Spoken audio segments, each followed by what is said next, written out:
छात्रों की समस्या भी रख रहे हैं, क्या मामला है और सरकार क्या कर रही है?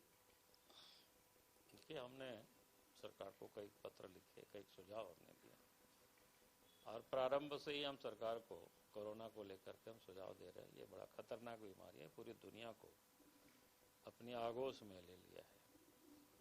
जो मुल्क विकसित देश है, अमेरिका जैसा या यूरोपियन जो कंट्री है, तो वो आज तबाह है, परेशान है। जिनके पास स्वास्थ्य सुविधा काफ़ी कुछ है, हमारे पास तो उस अनुपात में बहुत ही कम है, कुछ भी नहीं है। अगर उस प्रकार की बीमारी यहाँ हुई तो पता नहीं कि देश का क्या हालत हो। तो इसको देख करके हमने बार बार सरकार से कहा कि भाई आप इसको तत्परता दिखाइए।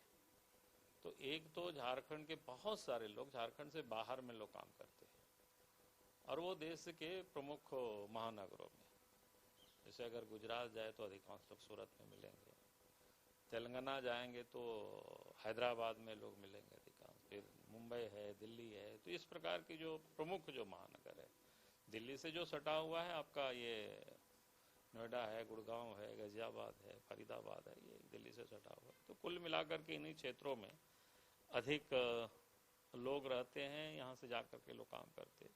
और हमें नहीं भूलना चाहिए हमारी इकोनॉमी में भी उनका बड़ा योगदान है, क्योंकि वो लोग जब काम करते हैं, मजदूरी करते हैं वहाँ, तो प्रत्येक महीना भी जो 8, 9, 10 लाख लोगों की जो बातें होती हैं, तो प्रत्येक माह झारखंड को लगभग हम समझते हैं कि प्रत्येक आदमी अगर औसत 5-7 हज़ार रुपया भी बेचता है तो आप सोच सकते हो इतनी बड़ी रकम झारखंड में पैसे आ रहे हैं। यानी झारखंड की इकोनॉमी में उन मजदूरों का भी बड़ा योगदान है, लेकिन आज बेचारे वो कष्ट में पड़े हुए हैं। तो हमने पहले सरकार को पत्र लिखा था कि भाई आप उनके लिए व्यवस्था करिए। तो सरकार ने नोडल एजेंसी बाकी सारी चीज़ें बनाए, लेकिन वहाँ कोई उठाने वाला ही नहीं। बाहर से भी शिकायत आने लगा, हमने भी 1-2 नोडल अफसरों से बात करने की कोशिश की, लेकिन नहीं बात हो पाई। तो समझ में आया कि लोगों का शिकायतें बिल्कुल जायज़ है।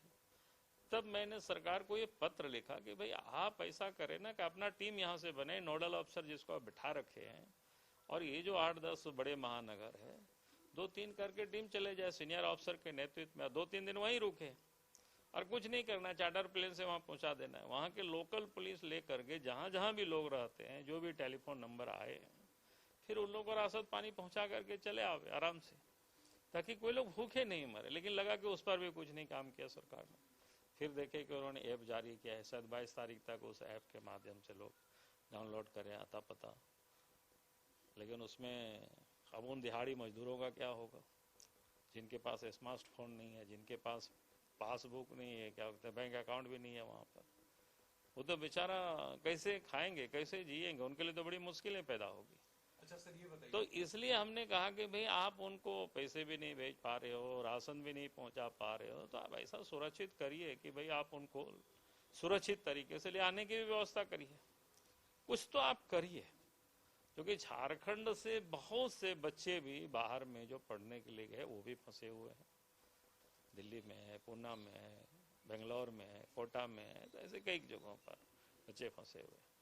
फिर एक तो जो बीमार लोग हैं, जो मरीज है, इलाज के लिए कोई मुंबई गया कैंसर इलाज के लिए, कोई दिल्ली गया, कोई दक्षिण के राज्यों में गए हुए हैं, बेलोर वगैरह, वो लोग भी फंसे हुए, लोग टेलीफोन करते हैं।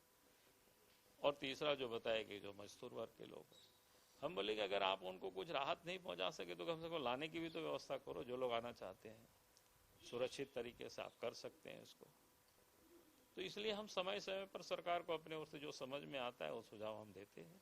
सर, एक सवाल का जवाब चाहूंगा कि क्या लगता है जिस तरीके से कोरोना का कहर लगातार जारी है, राज्य सरकार की तरफ से सही और समय उचित जो कहा जाता है स्टेप उठाया जा रहा है, या और कुछ बेहतर किया जाना चाहिए? नहीं, हमें लगता है, आज ही मैंने अखबार में पढ़ा, हालांकि कल हमको ये कल ही पता चल गया था कि यहाँ बहुत बैकलॉग चल रहा है। अब जांच की यहाँ गति बहुत सुस्त है। अब कारण क्या है यह पता नहीं। हमें लगता है सरकार को उसमें गति लाना चाहिए। तो हम तो कहते हैं कि आज उस स्टेज में लगता है कि कोरोना जहाँ देश में पहुँच गया है। अगर हम मुंबई का कल देखें तो प्रेस के लोग भी पॉजिटिव पाए गए, लोगों के अंदर में भी कोरोना की पॉजिटिव मिले, दिल्ली में भी मिला, यहाँ तक कि गुजरात के अहमदाबाद में सब्जी बेचने वालों के क्या कहते हैं, सब्जी बेचने वालों को भी कोरोना पॉजिटिव पाया गया उन लोगों के अंदर में भी। तो लगता है कि बिल्कुल स्प्रेड कर चुका है।